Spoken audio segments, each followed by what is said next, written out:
the aspirations I had in 1994 had not been met.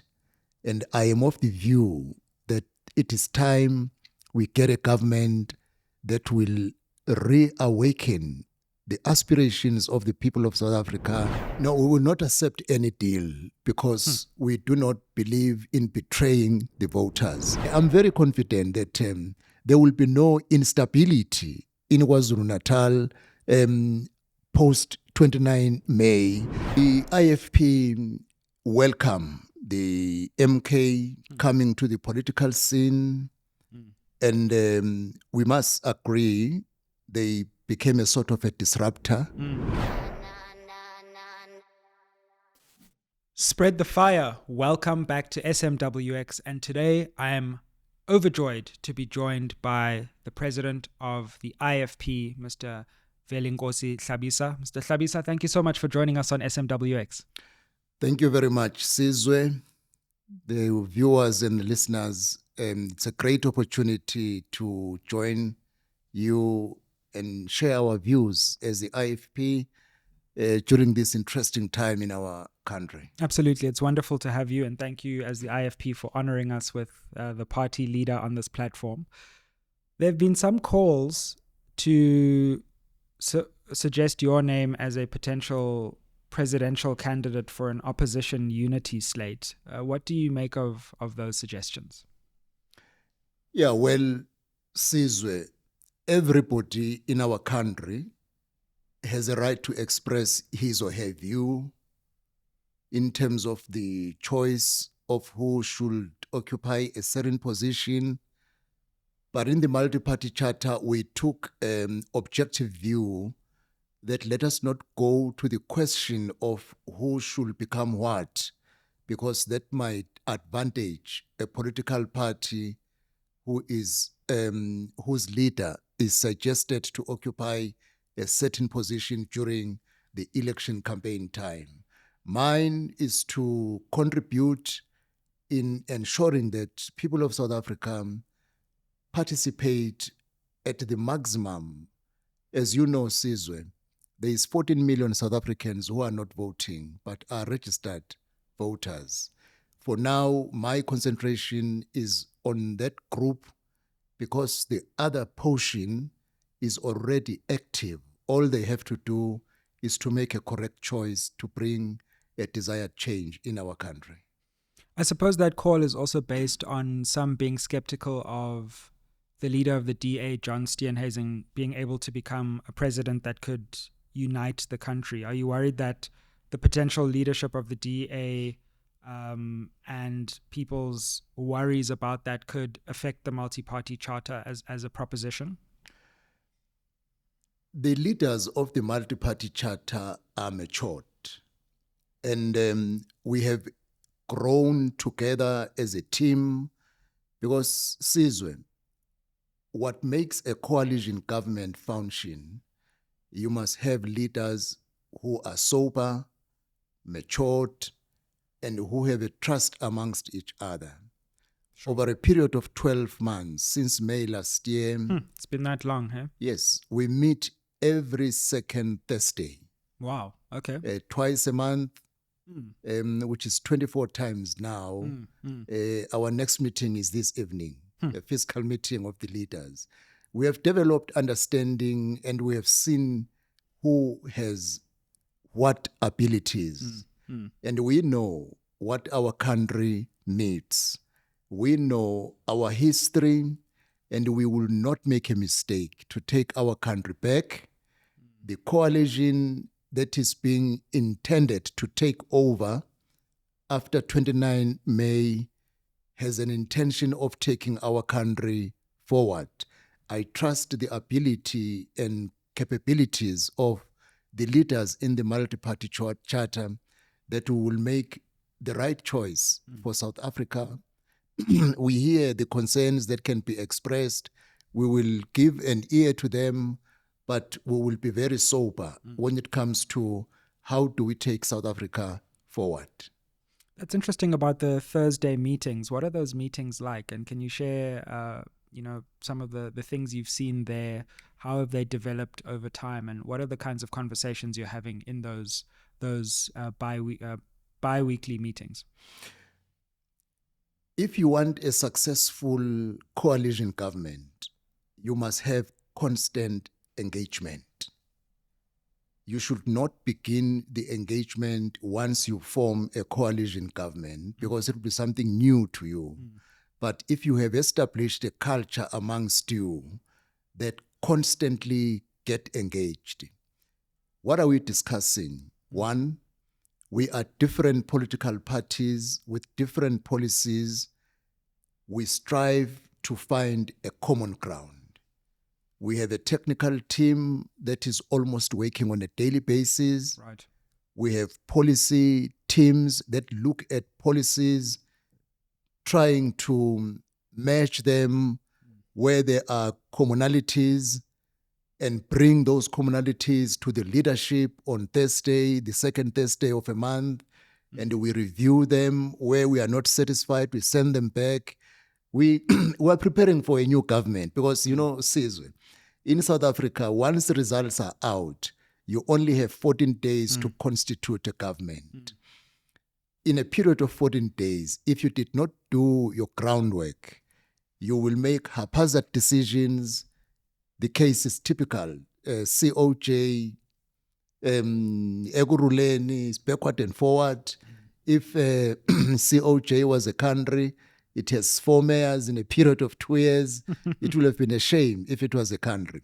So now, this Thursday, by second meetings every second week in a month, we are ensuring that we are preparing that when the people of South Africa give us a mandate to bring a fresh start in our country, we must not be found wanting in terms of trying to align position, which might take a year, trying to find a common ground.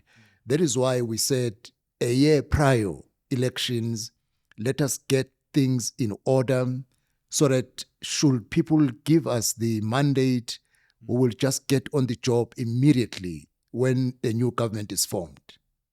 One of the interesting things that's come out of the Multiparty Charter is the suggestion in the background that the DA and the ANC might form a government. When I look at the numbers, it doesn't look to me that the Multiparty Charter will get over the 50% mark. It doesn't look to me like the ANC will get over the 50% mark. So that's going to leave parties in a place where possibly they have to reach across the aisle.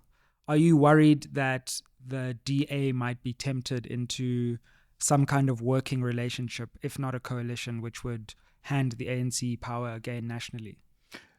Sizwe, I am not worried for these reasons. As I indicated, if you look at the voter turnout in 2019, the ANC got 10 million votes. In 2021, they got just above 5 million votes. It was almost a drop by 50%. If you look at the ANC, how they have performed since 2021 to date, there is little that suggests they will get more than what they got. They have lost support in every way because almost everything is moving from bad to worse. Now, on the other hand, you have 14 million South Africans who are registered as voters, but they say, we are not going to participate in the voting process because the government is not doing anything for us. Now, we have to concentrate in the 14 million dormant voters to give them a reason that if you don't participate, you are actually confirming the status quo that the government that is not helping you should remain in power. The right thing to do, be an active participant. Take your protest to the ballot box and vote against the party that has not served you and give an alternative government a chance to bring the desired change. So now, the Multiparty Charter, our focus is on mobilizing the people of South Africa. Wherever you go, Sizwe, whoever you meet, there is a feeling that there must be a change. Even amongst ANC members, some they tell you that, look, the load shedding has affected us seriously. The unemployment is a big problem because we are members of the ruling party, but we are sitting at home, worse, graduates. Crime is affecting everybody in our country. So a feeling is we need a change in our government. Over a period of 30 years, we should be speaking of a safe environment, that you know you are safe. Everyone, whether you are a pedestrian, whether you drive your car, you know you are a target of being hijacked if you drive a car. You know you are a target of criminals if you are a pedestrian. Immediately when you arrive home or in your room or wherever you stay, immediately you lock the door because you know somebody might be following you. Now, people of South Africa generally, they want change. The focus is not about who will form coalition, breaking away from the Multiparty Charter, because there are people who are being sponsored to try to create a new view that the Multiparty Charter might not be a united team in terms of forming a new government after the elections. Of course, if the Multiparty Charter is unable to get 50% plus one, the Multiparty Charter will have to go back to the drawing board as to where to from here. Because you can't, if no one gets a 50% plus one support, you can't leave a country at a standstill. There must be a way. But I'm very confident because, look, there are many political parties. Some are new political parties, Rise Mzansi, Bosa. There will be also independent candidates who might join the Multiparty Charter post the elections, because some other political parties genuinely feel getting involved with the Multiparty Charter might overshadow them because they still need to get their identity known to the voters. But once the results are out, the Multiparty Charter will look at how far did we go, and if people did not give the mandate we are requesting them to do, we will look what are the options that can make the country go forward. Because the truth of the matter, the ruling party destroyed our country. If you want to rebuild South Africa, it will be hard to go into a rebuilding process with someone who destroyed our country. Any political party will have to be sober in that people who went to the voting station to remove the government that has failed them, if you assist that government to come back through the back door, what are you going to say in 2026 and 2029? So any move will have to be a calculated move by any political party. But as a multi-party, our focus is on the people of South Africa, that it is time to bring change. Absolutely. Well, I would think one of the interesting decisions which you might face if no one enjoys that 50.1% of the vote is the ANC approaching the IFP as well. Of course, the two parties have a long history that goes back many decades, and in many places you come from the same origins. The ANC could approach you and say, look, we need help with the national majority. We know that you have long hoped to govern KZN. You have, of course, governed KZN before, and they could bring you a deal like that where they could give you power in KZN. You could help them nationally. What about that proposition? No, we will not accept any deal because we do not believe in betraying the voters. Such a deal was made in 1999 when President Mbeki wanted to make the late Prince Mangosuthu Buthelezi the deputy president of the country.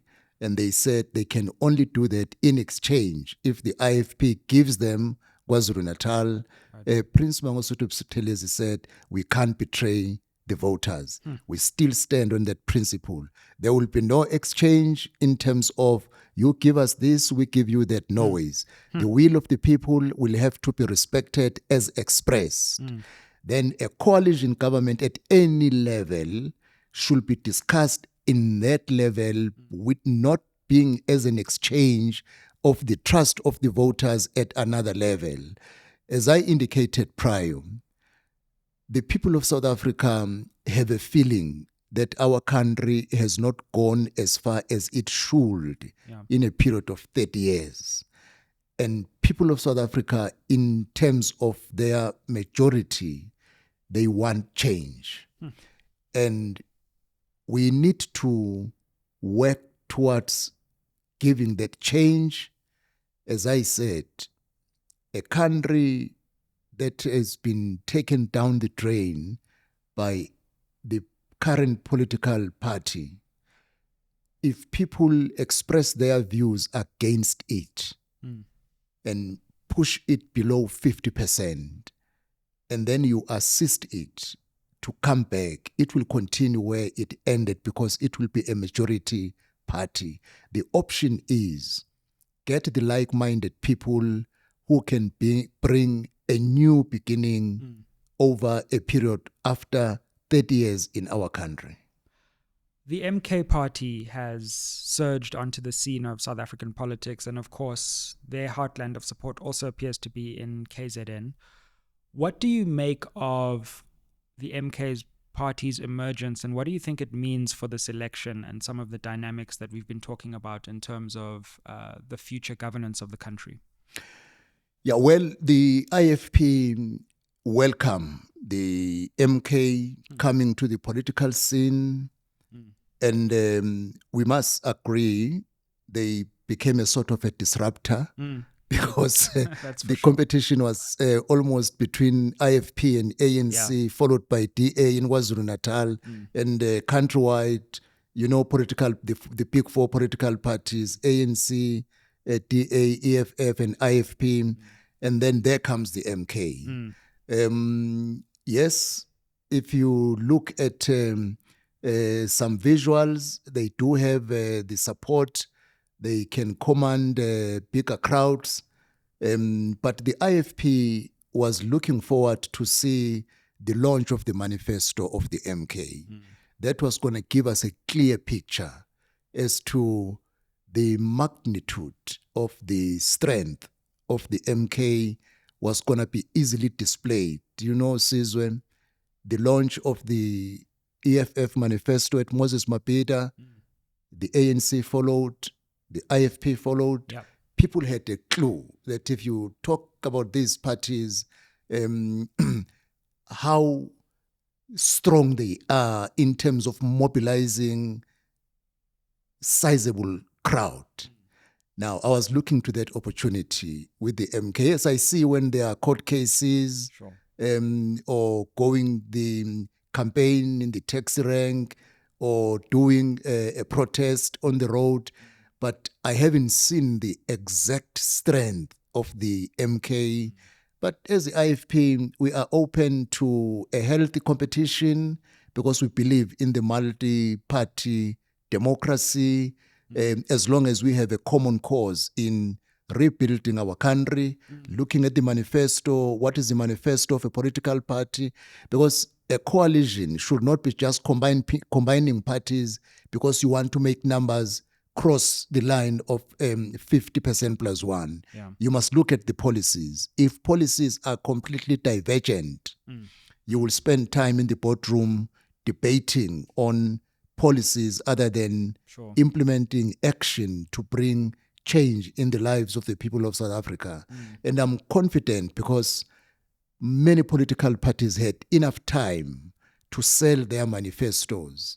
The people of South Africa must be encouraged in every platform, in every opportunity, that be an active participant.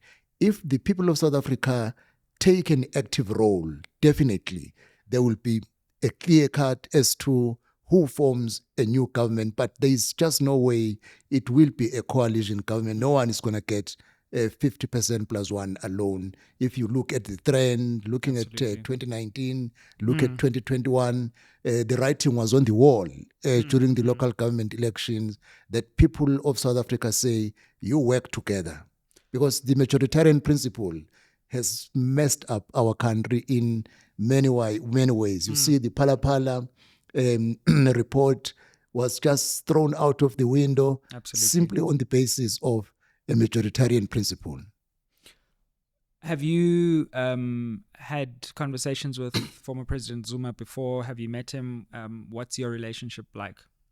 No, I have a good relationship, excuse me, with many leaders across political parties. Yeah, you're renowned for that, for having relationships across the aisle. Yeah, so even Msholozi, we respect him as a senior person in our community and a resource person. You know, if you were once or twice, even if you did not complete the term, the head of the state, you remain a resource. So now the relations are good. Even sometimes we meet when we are in church gatherings, and several times I have shared a platform with Msholozi when we are in a church platform. We only differ on views, but as human beings, we have cordial relationships. Would you rule out working with MK in KZN, given that, as you say, it's likely that there could be an IFP, MK, ANC, and DA bloc that will all have to negotiate amongst each other?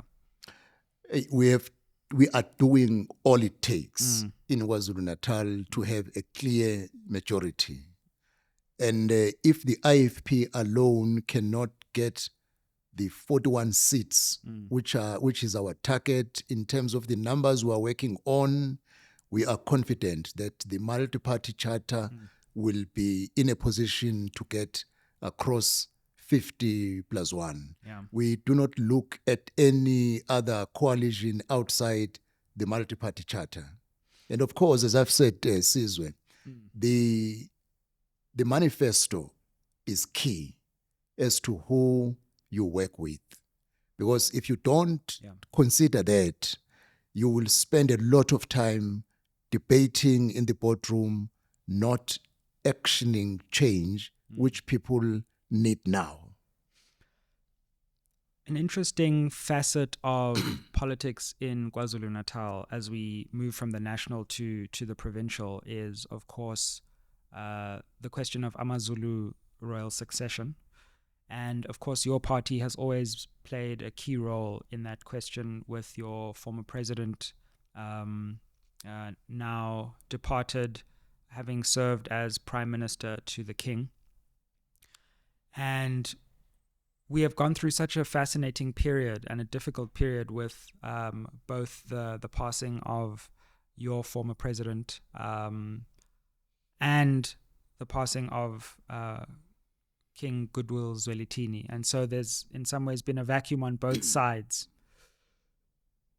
You've got these factional battles within the Zulu royal household. You've got the Prince Magade faction who are continuing to contest King Misuzulu's position.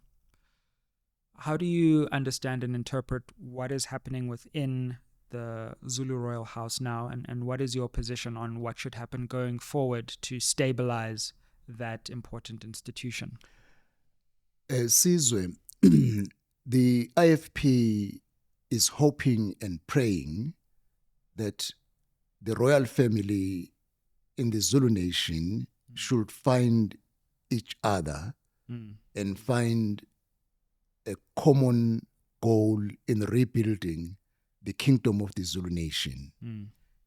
It is not something new that when the king passes away, there will be contestation. Sure. It's a feature which eventually gets resolved through processes, because you need to visit how a king is identified in the history of the Zulu nation. I'm sure the Zulu royal family, they know the process.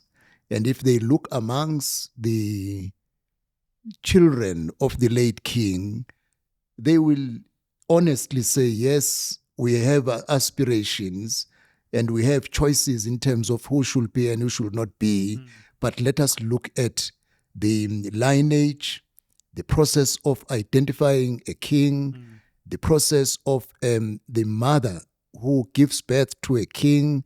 When she marries to the king, what happens? That should be a guidance. The IFP respect the separation and between the monarchy and the party. We would not want to be seen as active participants in the contestation, but we will always appeal that look at the history of how a king is identified and be honest with it. And if you can do so, you will get the correct answer because records are there. And I'm sure this is going to be resolved in a very near future. Things that complicate matters are the existence of courts, because courts prolong things in terms of making a decision. But at the past time, because even the late king, there was a contestation when he rose to the throne, but the royal family managed to resolve it.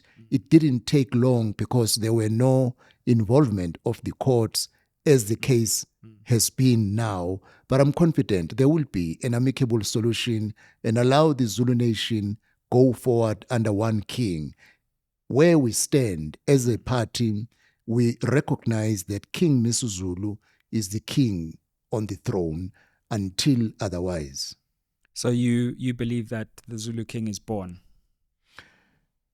Yeah, there is a preparation that is being done when the mother of the person who is going to give birth to a king is done. The payment of ilobolo does not become a matter of a king alone.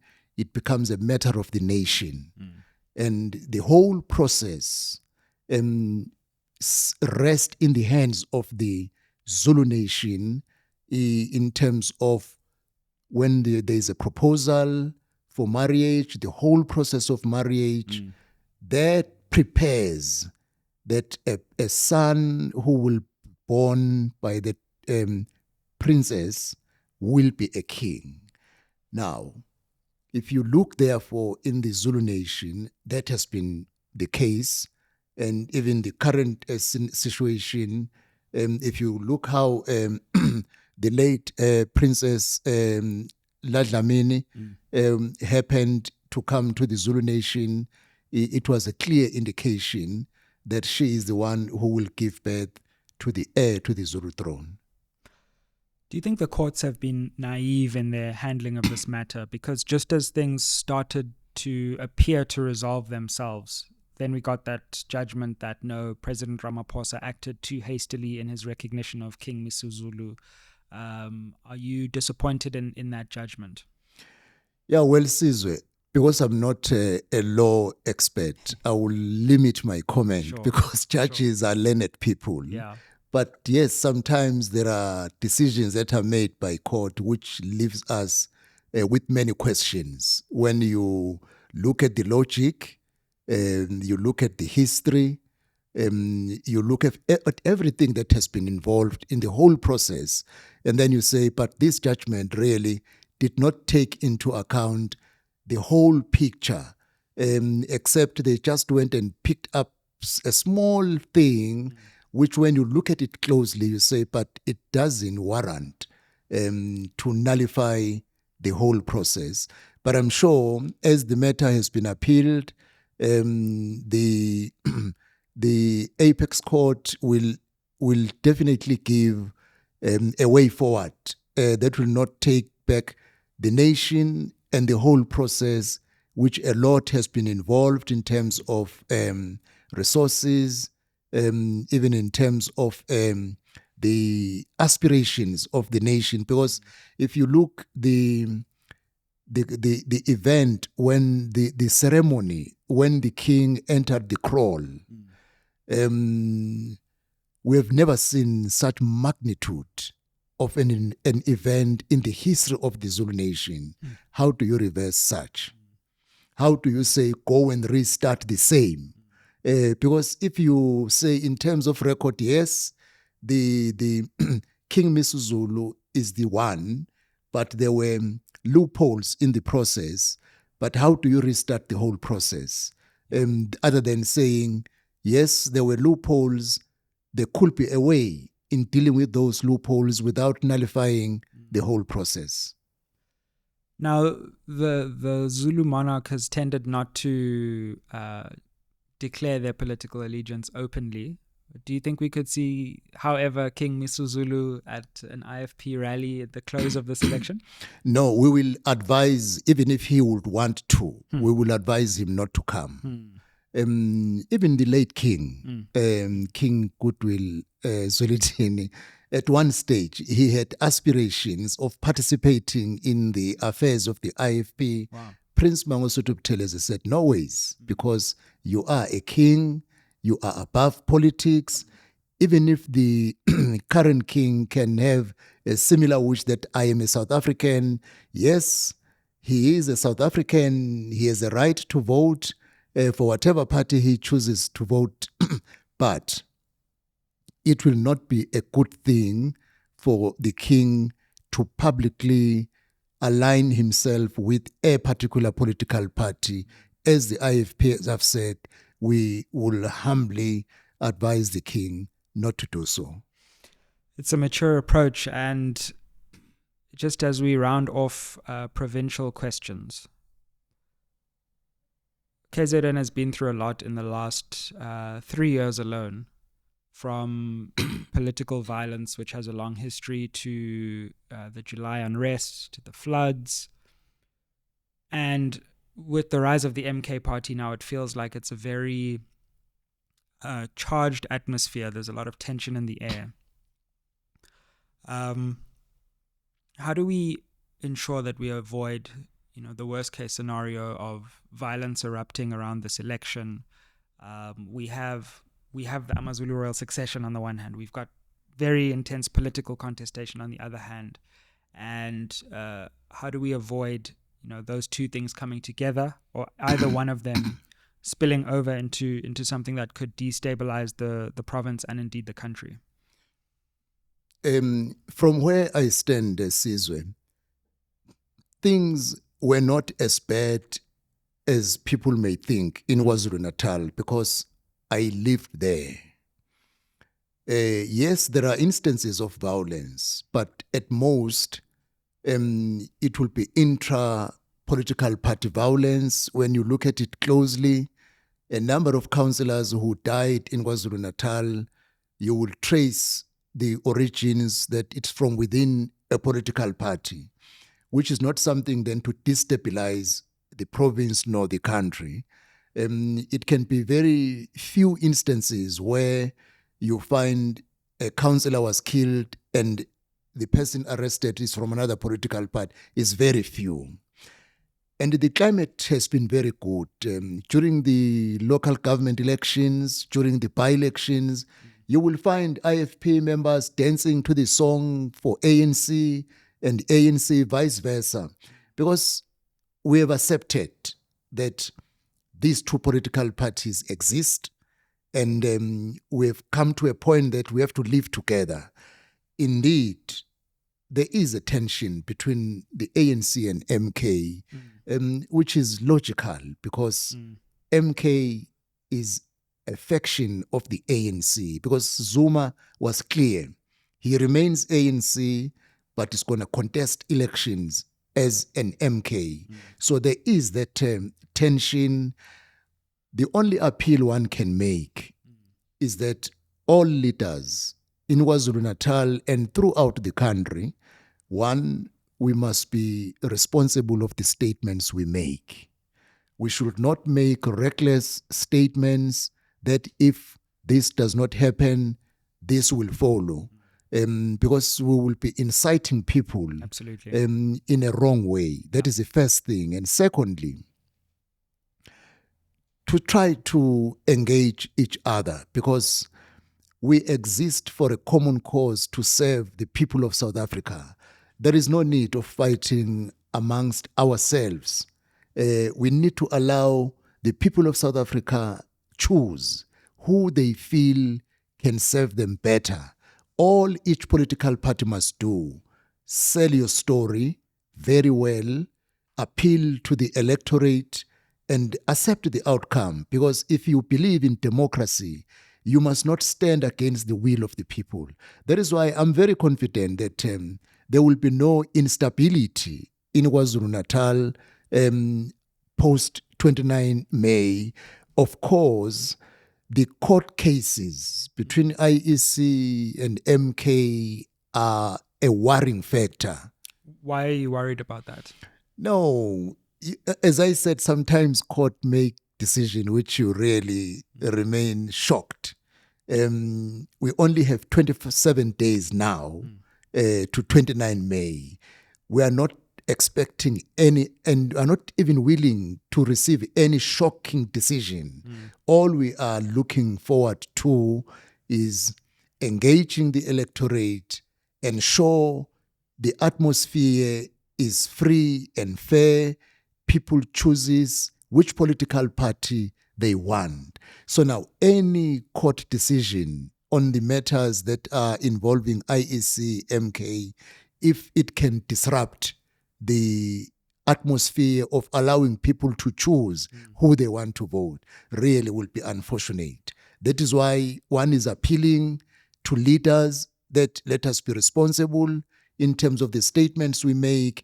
And also, one is appealing to IEC, the courts of our country. This is a delicate time. We do not want any disruption in terms of the process going to 29 May.